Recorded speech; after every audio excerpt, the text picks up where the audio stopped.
wabarakatuh. Dengar Ibu. Oke, Mbak ini gabungan kelas apa ini? Kelas A sama kelas B ya? Iya benar Ibu.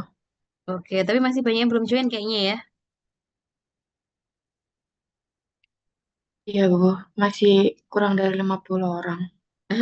Iya, harusnya berapa? Kelas A aja berapa kelas A? Kelas A ada 51. Kelas B, Mbak Husna, kelas B berapa orang nih?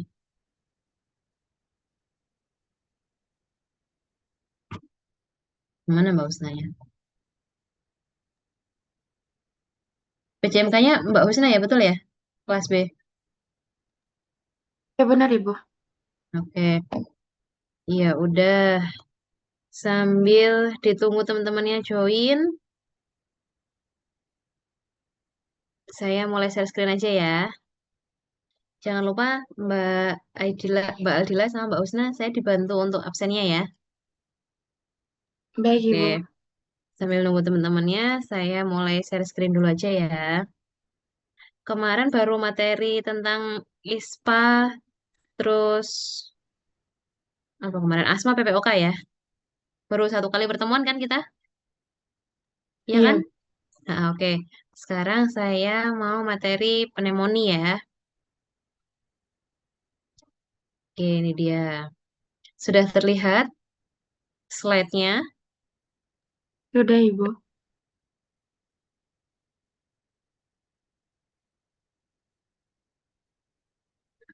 Bentar. Nah, oke. Pneumonia. Ada yang pernah dengar pneumonia? Apa itu pneumonia?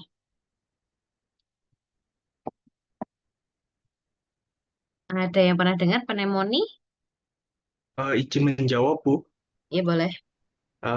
Itu adalah infeksi peradangan pada kantung udara, Bu.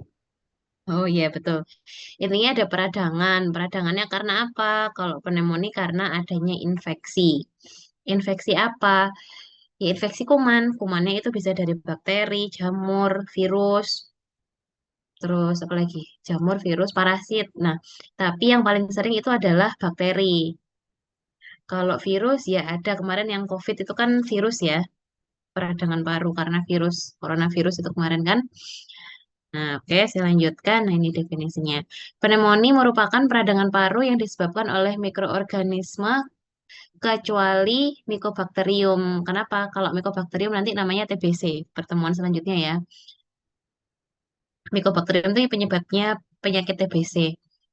Nah, peradangan atau inflamasi ya, ini nanti istilahnya. Nah, peradangan itu terjadi di parenkimia paru sini.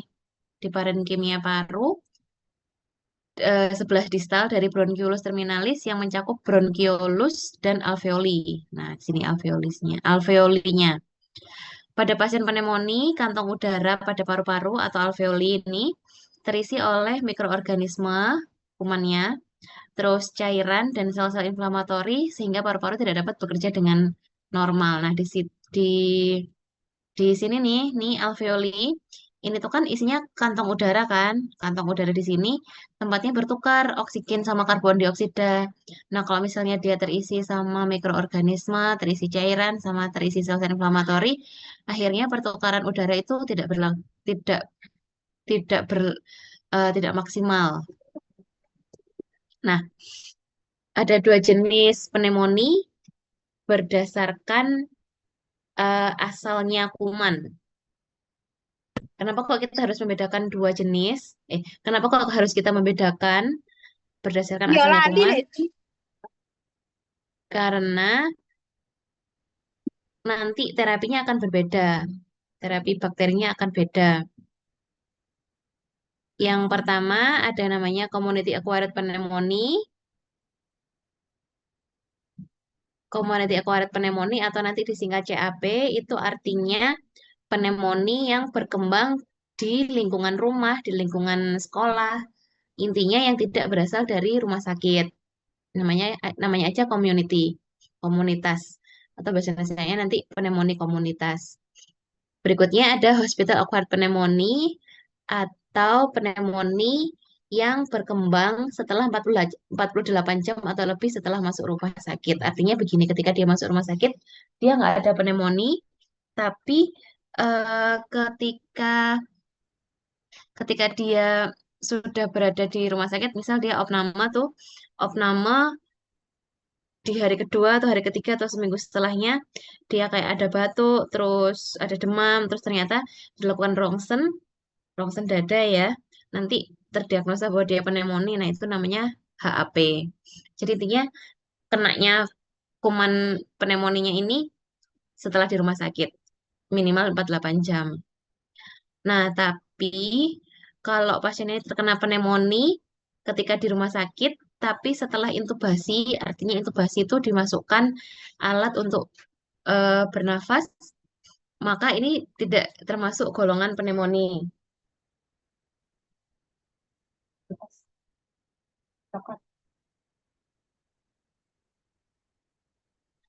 Intubasi itu adalah eh, pasiennya pakai alat bantu nafas namanya ventilator, biasanya di ICU. Jadi paru-parunya itu nggak bisa bernafas dengan sendirinya, akhirnya dibantu oleh alat namanya ventilator. Ventilator tuh mesinnya ya. Terus ada selangnya masuk eh, ke trakeanya. Nah, di situ nanti si selangnya itu menjadi jalan masuknya kuman. Nah, namanya pneumonia itu VAP, Ventilator Acquired Pneumonia. Terjadi setelah 5 hari menggunakan ventilator. Etiologi dari eh, pneumonia, penyebab terbanyaknya adalah bakteri gram positif dan dapat juga disebabkan oleh bakteri atipikal. Bakteri atipikal itu artinya, kalau tipikal itu ya bakteri yang biasanya menjadi penyebab pneumonia ya, tapi bisa juga bakteri atipikal, artinya bakteri lain yang tidak biasa menjadi penyebab pneumonia. Namun kalau dari penelitian terjadi pergeseran penyebab dari pneumonia itu banyak gram negatifnya. Bakteri itu kan ada bakteri gram positif sama gram negatif. Nah, ini sebaran kuman penyebabnya ada Klebsiella pneumoniae, ini paling banyak menyebabkan pneumonia di rumah sakit nih, 45%.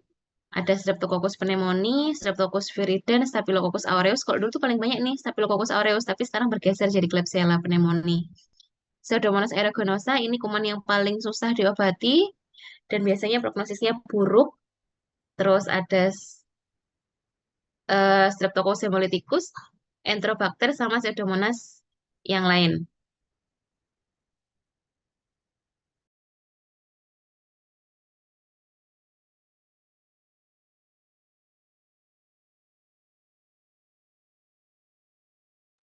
Oke, saya lanjutkan. Mana ini? Ini ada etiologi. Yang ini ada kuman penyebab HAP ya, atau VAP. Karena kan dia di rumah sakit. Ada early onset sama late onset. Artinya early onset itu yang muncul di awal-awal hari rawat inap. Penyebabnya biasanya Streptococcus pneumoniae, Haemophilus influenza, terus ada bakteri enterik, E. coli, Klebsiella pneumoniae. Terus kalau yang late onset paling banyak Pseudomonas, terus Klebsiella, tapi Klebsiellanya ini yang ESBL, jadi yang sudah resisten, resisten sama beta laktam. Terus Acinetobacter, nah ini juga jahat juga nih kumannya. Acinetobacter ini lebih lebih susah ngobatinnya daripada Pseudomonas. Terus ada beberapa kuman yang multi drug resistant. Itu biasanya yang late onset HAP. Bakteri anaerob merupakan agen yang paling sering menyebabkan pneumonia yang berasal dari lambung atau orofaring.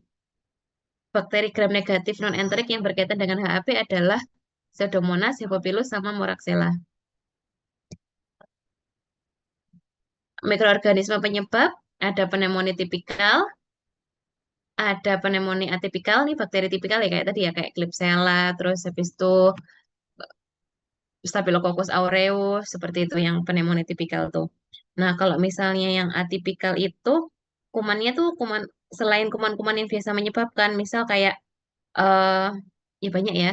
Enggak hafal apa ya pernah itu kayak Mycoplasma pneumonia, Chlamydella, ya pokoknya kayak gitulah susah namanya, Chlamydella pneumonia. Nah, itu jarang sebetulnya. Terus pneumonia virus sama pneumonia jamur. Nah, kalau pneumonia karena virus atau karena jamur, apakah bisa dikasih antibakteri atau antibiotik? Jawabannya nggak bisa ya. Jadi intinya kan kalau pneumonia itu kan radang yang disebabkan oleh infeksi kuman. Nah, obatnya adalah untuk membunuh kumannya itu. Nah, tergantung kalau misalnya kumannya bakteri ya dikasih antibiotik. Kalau kumannya virus ya dikasih antivirus. Kalau jamur ya dikasih anti jamur. Taunya dari mana, Bu? Dari kultur. Dibiarkan sputumnya. Dahaknya itu dibiarkan di media, nanti ketahuan itu apakah bakteri, apakah itu virus, apakah itu jamur.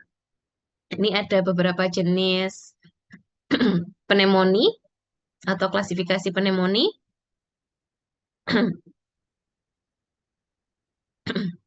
Ada lobar pneumonia. Lobar pneumonia di sini infeksi bakteri akut pada sebagian lobus, ini kan sebagian ya, atau bahkan dua lobus, satu dua gitu. Bronkopneumonia, ini bronkopneumonia pada bronkiolus terminal dan juga pada alveolusnya. Ini merata pada seluruh area paru, bisa di bawah, di atas, seperti itu. Terus interstitial pneumonia, ini infeksi yang ditandai dengan pembentukan jaringan parut secara progresif pada jaringan paru yang ada di sekitar alveoli. Jadi di sekitarnya alveoli itu kan ada kayak parenkim gitu ya, ada jaringan lain. Nah, itu membentuk jaringan parut. Nah, akhirnya akibatnya apa? Si alveolus ini nggak bisa mengembang dan mengempis. Nggak bisa terjadi pertukaran udara. Ini lebih bikin sesek pada pasiennya.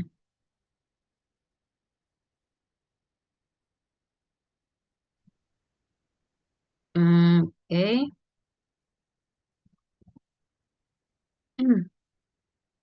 Epidemiologinya, pneumonia menjadi penyebab kematian tertinggi pada balita dan bayi, serta menjadi penyebab penyakit umum terbanyak. Jadi artinya anak kecil itu, bayi, balita, bawah 5 tahun, bawah 3 tahun, itu sering masuknya rumah sakit karena pneumonia.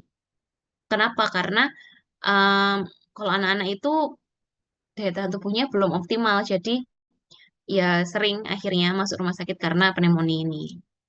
Seringnya bronkopneumonia sih kalau kalau anak-anak itu. Nah, paling banyak kedua adalah pasien lansia. Tapi biasanya kalau pasien lansia itu awalnya dia masuk rumah sakit karena penyakit lain, misal diabetes atau jantung atau gagal ginjal. Tapi setelah dirawat beberapa hari di rumah sakit, akhirnya dia kena HAP atau Hospital Acquired Pneumonia. Sakit pneumonia itu nggak ada musim ya, bukan musiman kayak demam berdarah gitu, enggak.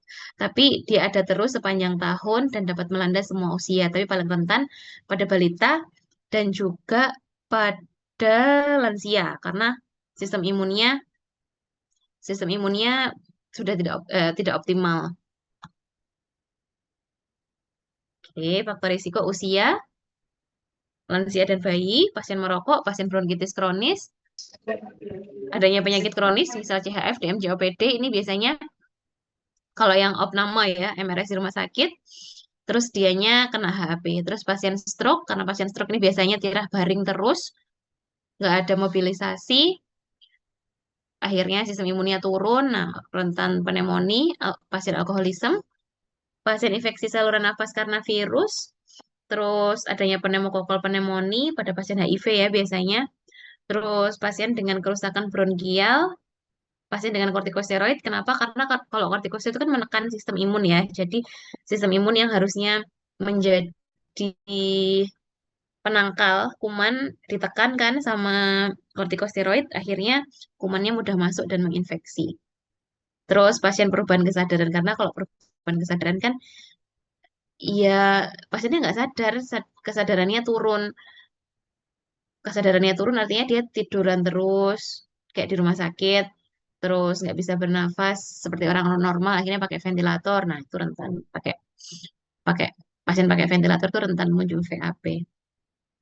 Ini ada anatomi paru, lobus ya namanya, lobus di sini di parenkim. Di sini ada jantung, trakea, masih gambarnya paru-paru. Nah, ini alveolus. Di sini kan harusnya ada rongga tuh. Rongganya bersih di sini. Rongga di sini tuh untuk masuknya udara kan, ada oksigen. Nah, di sini tuh dikelilingi sama pembuluh darah tuh. Nah, di situ tempat bertukarnya oksigen dan karbon dioksida. Kamu bayangkan coba kalau misalnya di sini terisi cairan, terisi mikroorganisme, terisi sputum, terus terisi sel-sel inflamatori, akhirnya ini kan permukaannya nggak maksimal tuh untuk pertukaran udara atau lumennya maksudnya ya, gitu. Saya lanjutkan. Nah, ini gambarnya pasien dengan pneumonia.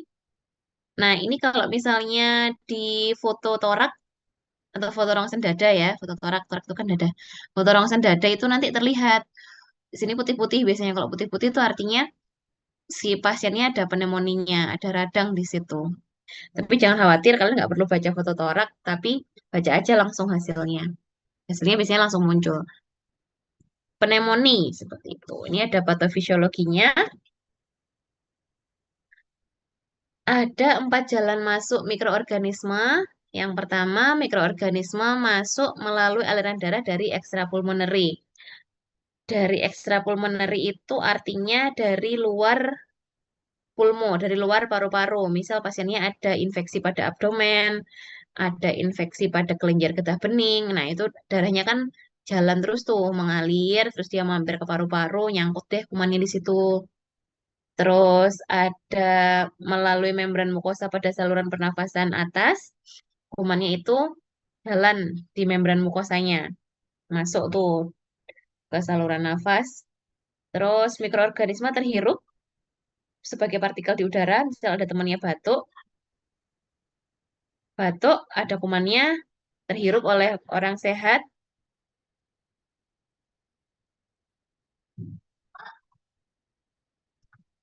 Nah, itu kalau masuk paru-parunya jadi kemungkinan menginfeksi. Kemudian ini yang paling sering pada pasien yang opname di rumah sakit yang menyebabkan HAP. Aspirasi melalui orofaring pada manusia sehat maupun sakit ketika tidur. Nah, pada pasien di rumah sakit itu kan kebanyakan dia nggak sadar ya, atau nggak sadar ya, atau eh, ya, dia nggak sadar lah, nggak kondisinya nggak maksimal. Mulutnya terbuka. Nah, ketika mulutnya terbuka itu kan di mulut itu kan nggak ada saringannya kan, beda sama hidung ya. Kalau hidung ada silia, ada refleks bersin, batuk seperti itu. Kalau mau melalui orofaring, melalui mulut ya, ya, ya langsung masuk. Terus masuk ke paru-parunya. Ada dua kemungkinan, ada dua kemungkinan. Sebentar ya.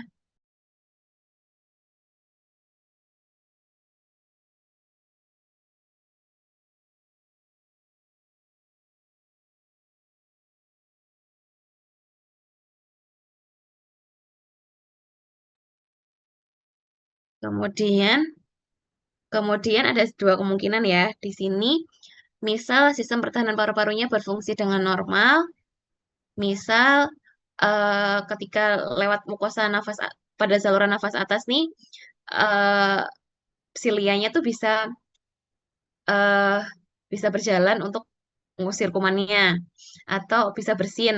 Nah, itu berfungsi maksimal, akhirnya kumannya bisa keluar ya kan, kalau bersin gitu kan kumannya keluar atau batuk. Terus kalau misalnya makrofagnya berfungsi maksimal, makrofagnya makrofagnya makan si kumannya, akhirnya kumannya nggak jadi menginvasi. Nah, akhirnya patogen kan dapat dibersihkan sebelum terjadi infeksi. Nah, tapi kalau sistem pertahanan paru-parunya tidak berfungsi dengan normal, misal sering pada anak-anak, lansia, atau pasien-pasien imunokompromis, artinya daya tahan tubuhnya tidak optimal. Bisa menjadi pneumonia karena kumannya berhasil menginfeksi paru-parunya.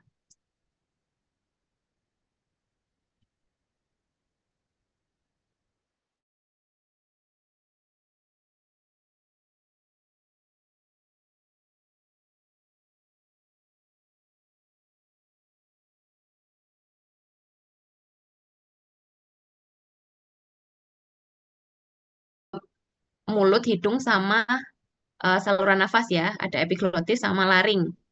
terus ada refleks batuk, terus ada sekret tracheobronchial yang bisa menjadi perangkap untuk kumannya sehingga nggak jadi masuk. Terus ada mucociliary lining, terus ada imunitas alami, tadi makrofag dan sel-sel inflamatori tadi. Terus sistem fagosit ganda, makrofag pada alveolar dan neutrofil. Yang patofisiologinya ini dia masuk nih ke apa ini? Bronkiol berarti ya, ujungnya bronchiolus. Terus ini ada alveolus atau alveoli. Ini kuman nih, ini kumannya masuk. Nah, kumannya masuk, dia melakukan invasi kan, dia multiplikasi. Nah, sama makrofag ini difagosit. Kalau dia berhasil sih makrofagnya ini memfagosit atau memakan, akhirnya kalau terjadi fagositosis, kumannya udah nggak jadi menginfeksi kan, dikeluarin toh sama makrofagnya udah dimakan, udah dikeluarin. Nah, tapi kalau makrofagnya kalah, terus jumlah kumannya ini banyak, makrofagnya kan kewalahan tuh. Akhirnya ini kumannya berhasil menginvasi di alveolus ini. Kumannya banyak, terus ada sel-sel inflamatori berusaha untuk membunuh kumannya, terus ada cairan, ada sisa-sisa kuman. Nah, di sini penuh nih alveolusnya. Padahal di sini tuh tadi tempatnya bertukar udara, bertukar oksigen sama karbon dioksida. Nah, kalau di sini penuh kayak ginian, akhirnya nggak optimal nanti bertukarnya. Gejalanya ada demam, menggigil karena ada infeksi sistemik ya. Batuk berdahak otomatis membentuk sputum kan sisa-sisa kumannya tadi itu. Sesak nafas, sesak pasti karena oksigennya kurang. Terus sama nyeri dada ketika bernafas. Dari mana diagnosa pneumonia didapatkan? Dari foto torak, foto rongsen sama aja. Biasanya di foto torak itu sudah terbaca pneumonia gitu, sama dokter radiologinya sudah dibacakan hasilnya, terus ditulis di kesimpulan, oh ini ada pneumonia gitu. Dari hasil lab, dari diketahui leukositosis, dari cek darah lengkapnya, terus sel darah putihnya naik, terus dari saturasi oksigen rendah, baik dari hasil BGA atau oximeter. Oximeter tuh yang ditaruh di ujung jari tuh loh, pulse oximetry itu, atau dari BGA. BGA itu blood gas analysis. Jadi dari BGA itu bisa kita ketahui ini pasiennya terjadi kekurangan oksigen atau enggak. Ini diagnosanya radiologi, fototorak, terus gejala, ada demam, ada leukopenia atau leukositosis. Terus kalau pada lansia ada perubahan mental status, misal kayak penurunan kesadaran gitu ya. Terus ada beberapa gejala klinis, misal eh, sputumnya sputumnya purulen ya, jadi nggak encer apa kental ya. Terus meningkatnya sekresi respiratori, meningkatnya kebutuhan suction. Jadi kalau di rumah sakit itu pasien kan nggak bisa ngeluarin dahak sendiri ya, jadi di suction, disedot dahaknya dari paru-parunya.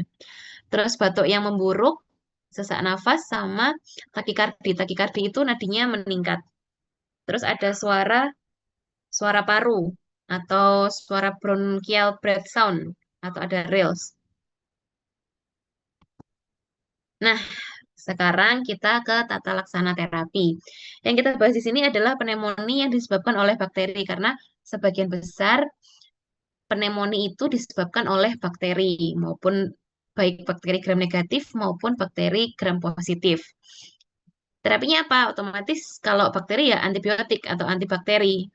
Ingat ya, kalau nanti tak ketahuan penyebabnya virus, penyebabnya jamur, ya nggak bisa pakai antibakteri atau antibiotik. Jadi, terapi utama pada pasien pneumonia adalah antibiotik dan tidak boleh ditunda. Antibiotiknya apa yang dikasih? Namanya antibiotik empiris. Antibiotik empiris itu apa? Antibiotik empiris itu adalah antibiotik sebelum diketahui kuman penyebabnya. Jadi otomatis antibiotik empiris ini adalah yang spektrum luas. Artinya spektrum luas itu eh, ya spektrum luas, dia bisa membunuh gram positif dan gram negatif. Spektrumnya luas, tapi nggak fokus. Jadi ya rata-rata gitulah kemampuannya itu. Nah, idealnya ketika ada pasien pneumonia itu dilakukan kultur di awal untuk mengetahui kuman penyebabnya apa dan sensitivitas antibiotiknya. Jadi sebetulnya tuh kayak ketahuan gitu loh. Kalau di kultur itu, oh ini kumannya Staphylococcus aureus. Terus yang antibiotik yang sensitif, misalnya ceftriaxone, terus meropenem, amoxicillin sulfaktam. Nah, seperti itu terlihat seharusnya kalau di kultur. Jadi idealnya pasien pneumonia itu dikultur di awal. Nah, sayangnya hasil kultur ini muncul setelah 5 hari karena kan nunggu pembiakan kuman. Kumannya itu ditumbuhin, kumannya ditumbuhin lalu dicek antibiotik yang sensitif apa, seperti itu.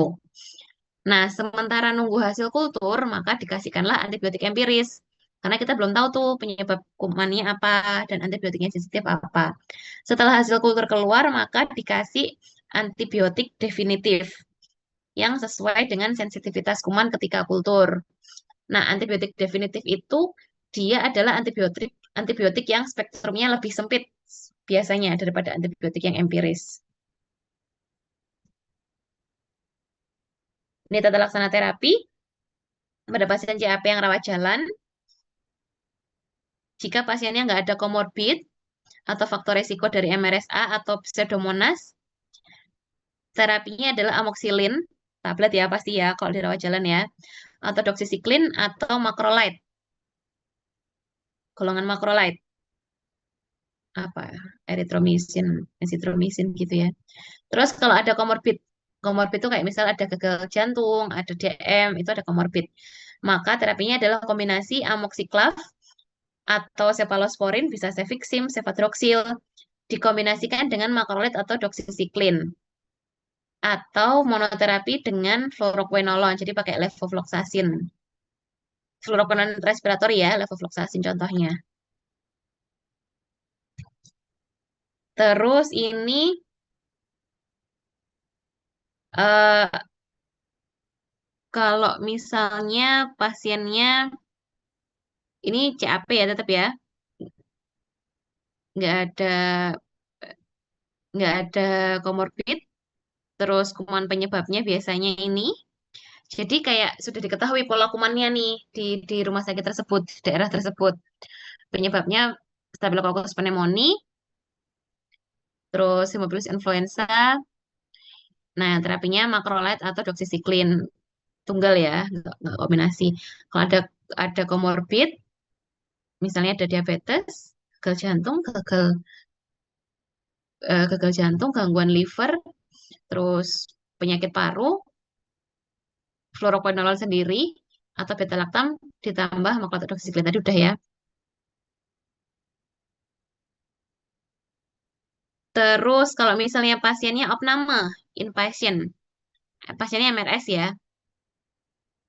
Kalau non ICU artinya di ruangan bukan intensif, di ruangan bangsal biasa, dikasihnya fluoroquinolone atau beta lactam ditambah macrolide atau doxycycline. Kalau misal di ICU, beta lactam ditambah azithromycin atau fluoroquinolone. Kalau dia dicurigai MRSA, pakainya vancomycin atau linezolid. Linezolid itu jarang dipakai. Kalau dicurigainya Pseudomonas, pakainya anti pseudomonal, anti pneumokokal beta lactam. Jadi eh, antibiotik beta lactam, tapi yang punya efek anti pseudomonas. Contohnya ceftazidime atau Cipro atau Levo atau aminoglycoside ditambah azithromycin atau atau aminoglycoside ditambah moxifloxacin. Jadi yang pilihan pertama tadi ceftazidime sebagai beta lactam ditambah Cipro atau Levo Misal ceftazidime ditambah cipro atau ceftazidime ditambah levo. Atau pilihan ketiga aminoglikosa ditambah azitromisin atau aminoglikosa ditambah moxifloxacin. Kalau dicurigai influenza ini berarti bukan bukan bakteri ya. Ini virus kan? Berarti dikasih obat antivirus, contoh oseltamivir atau antivirus yang bentuknya intravena.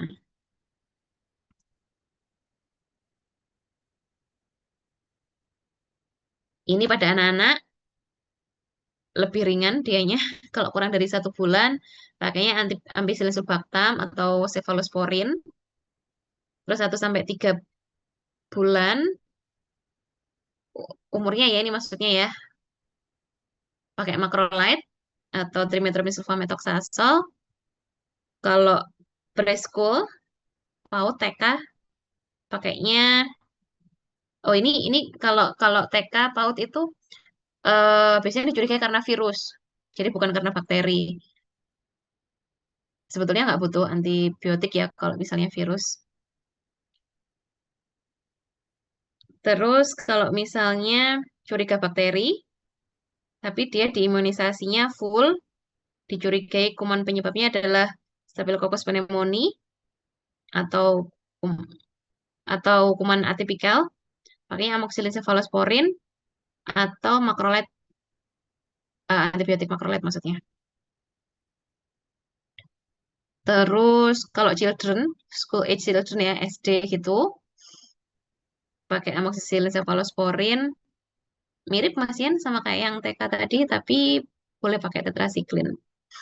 Kalau ketika wabah flu, moderate sampai severe CAP during influenza virus outbreak, ini diduganya CAP-nya bukan karena bakteri, tapi karena virus. Jadi dikasihnya antivirus. Ini pasien yang opname. Kalau anak kecil, bayi sampai anak sekolah, diduganya Staphylococcus pneumoniae, terapinya ampicillin atau penicillin G atau cefalosporin. Kalau dia MRSA, curiganya berarti beta-lactam ditambah vancomycin. Kalau dicurigainya eh, pneumonia atau em, Klebsiella pneumoniae, pakainya beta-lactam ditambah macrolide atau beta-lactam ditambah fluoroquinolone atau beta-lactam ditambah doxycycline. Oke, saya lanjutkan. Ini dosisnya. Dosisnya kalau misalnya anak-anak diperhatikan, di sini dosisnya ini eh, per kilogram berat badan.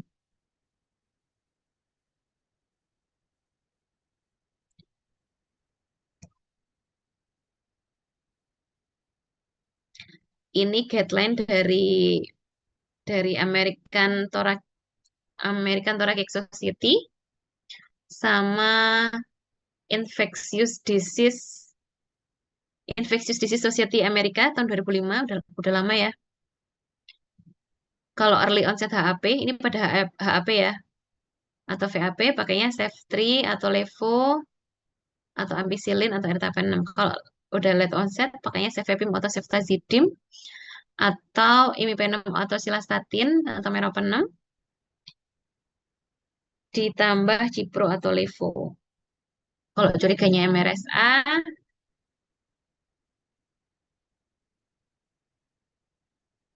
kalau early onset HAP pakai ampicillin sulfactam atau amoxicillin clavulanate atau cephalosporin third generation atau moxifloxacin levofloxacin. Tapi ini guideline lama banget ya.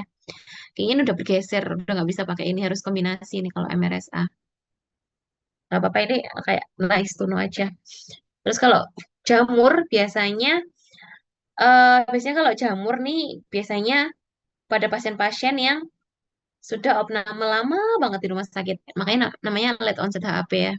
Ya dikasih anti jamur, ada fluconazole, caspofungin, voriconazole, tapi biasanya yang tersedia itu fluconazole. Ini HAP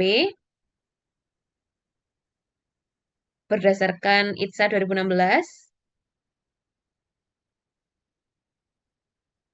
Kalau ada, kalau ini nggak ada resiko MRSA ya, pakainya Pakainya piperacillin tazobactam 4,5 gram setiap 6 jam. Atau Cefepime 2 gram IV setiap 8 jam atau levofloxacin 1 kali sehari 750 mg.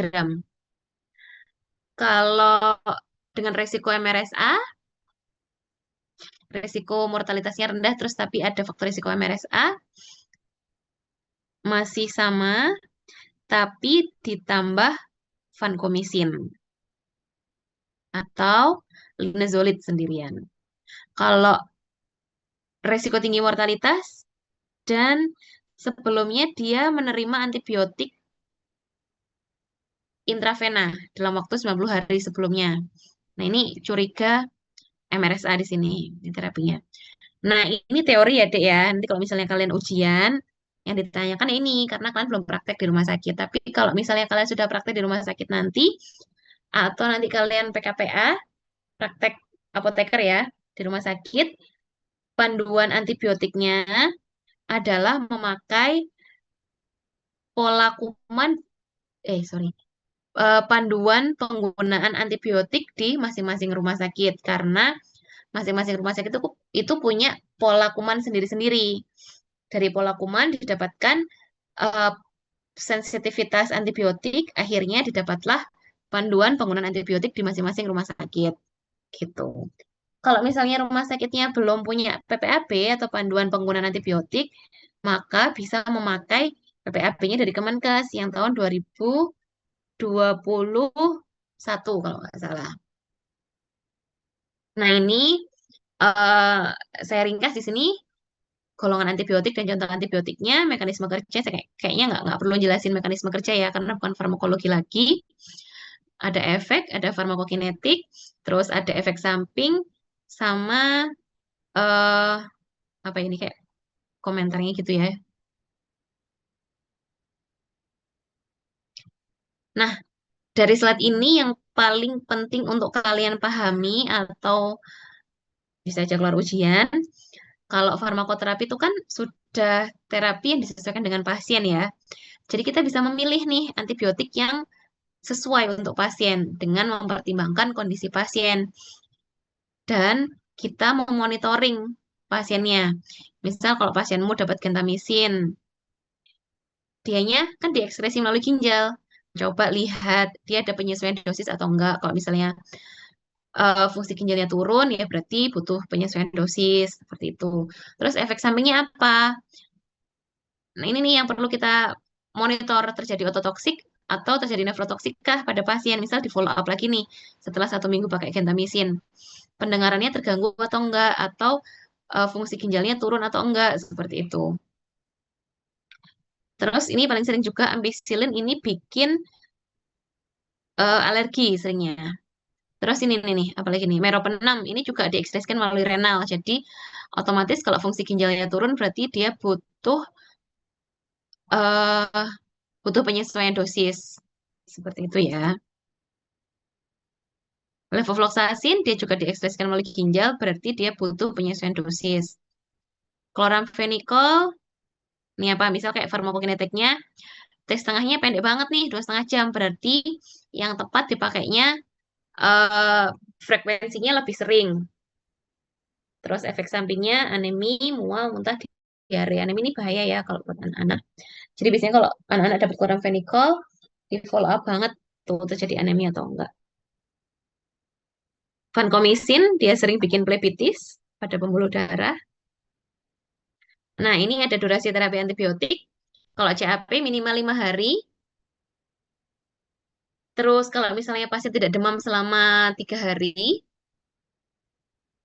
dan tidak memiliki lebih dari satu tanda CAP dan yang tidak stabil, maka antibiotiknya dapat di stop. CAP pada pasien dewasa yang menjalani rawat inap di RS tergantung dari ada tidaknya hasil kultur. Kalau nggak ada hasil kultur, habis itu pasien yang membaik, ya udah cukup 5 hari. Kalau misalnya hasil kulturnya menunjukkan adanya pertumbuhan bakteri, maka dilanjutkan sampai 7 sampai 14 hari sesuai dengan hasil kulturnya ini tadi. Terus kalau pasien pediatri 10 hari untuk CAP ringan, tapi kalau untuk azitromisin hanya 5 hari. Nah, berikutnya ada antibiotik switch. Artinya antibiotik switch itu eh, pergantian antibiotik ya.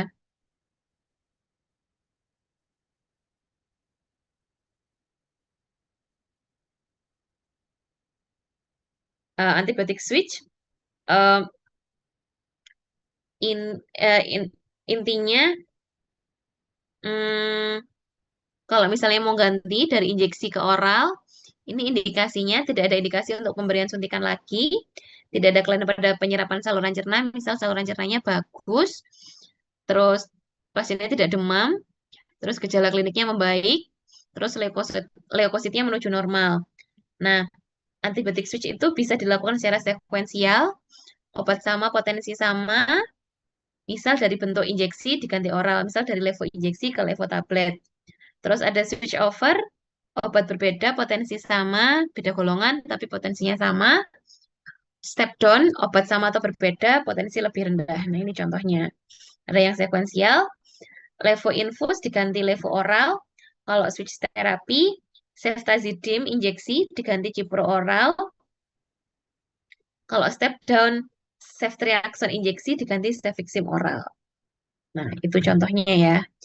Sh- em, dalam rangka apa sih dilakukan antibiotik switch? Dalam rangka kalau pasiennya sudah menuju membaik. Nah, memang pada pasien pneumonia itu karena kan dia bakteri ya, penyebabnya adalah bakteri. Jadi dikasih antibiotik yang utama, tidak boleh ditunda pemberian antibiotik. Tapi kalau misalnya pasiennya ada manifestasi klinis lain, misal pasiennya sesek, terus pasiennya hipoksemia, ya dikasih oksigen. Terus kalau ada tanda-tanda bronkospasma, seseknya karena bronkospasma, ya dikasih bronkodilator. Terus dilakukan fisioterapi dada untuk mengeluarkan sputum. Misal pada pasien yang susah mengeluarkan dahak, punggungnya itu ditepuk-tepuk supaya dahaknya itu bisa keluar. Nutrisi yang cukup, hidrasi yang cukup. Terus kalau misalnya pasiennya demam, ya dikasih antipiretik untuk melegakan demamnya. Kalau pasiennya batuk, ya dikasih batuknya, mukusnya kental, susah keluar, ya dikasih mukolitik atau ekspektoran. Kalau misalnya batuknya ngikil, mengganggu istirahat, nggak bisa tidur, ya dikasih antitusif seperti itu. Oke, udah habis ada yang ditanyakan? Gampang banget pneumonia. Yang susah adalah pemilihan antibiotiknya dan eh, mempertimbangkan penggunaan antibiotik, monitoring, terus apa ya? Kayaknya gampang selebihnya. Intinya pakai antibiotik, cuman sesuai dengan panduannya di sana. Terapinya gampang, sayangnya pneumonia itu banyak banget di rumah sakit. Yang masuk karena pneumonia ada, yang awalnya nggak pneumonia terus masuk rumah sakit, akhirnya terjadi pneumonia juga ada. Jadi akhirnya pasien pneumonia itu banyak di rumah sakit dan butuh antibiotik. Nah, tergantung kita. Kita sebagai tenaga kesehatan nanti harus dapat bersikap apa ya istilahnya ya, mencegah terjadinya resisten obat dengan cara penggunaan antibiotik yang bijak. Ya, antibiotiknya bijak itu apa ya sesuai dengan panduan penggunaan antibiotik itu tadi. Karena terapinya apalagi pneumonia cuma antibiotik. Terapinya udah gampang, tinggal kita menyesuaikan antibiotik yang sesuai dengan pasiennya apa. Baik, ada yang ditanyakan? Belum Bagaimana? ada. Ada yang ditanyakan? Belum ada, Bu. Belum ada ya. Baik, kalau belum ada kayaknya gampang ya pneumonia. Baik, kalau belum ada yang ditanyakan, saya stop sharing aja ya. Oke, Mbak Husna sama Mbak Aldila, absennya udah tadi? Sudah, Ibu. Oke, udah ya. Sudah, Ibu. Baik, jika tidak ada yang ditanyakan, boleh saya akhiri kuliahnya hari ini. Baik, Ibu. Boleh saya akhiri kuliahnya hari ini? Baik, Baik. Bu. Oke, boleh ya. Baik, terima kasih atas partisipasinya. Semoga ilmunya bermanfaat. Wassalamualaikum warahmatullahi wabarakatuh. Waalaikumsalam warahmatullahi wabarakatuh. Terima kasih. Ya, sama-sama. Saya izin live Terima kasih, Bu. Zoom ya. Deh, Bu.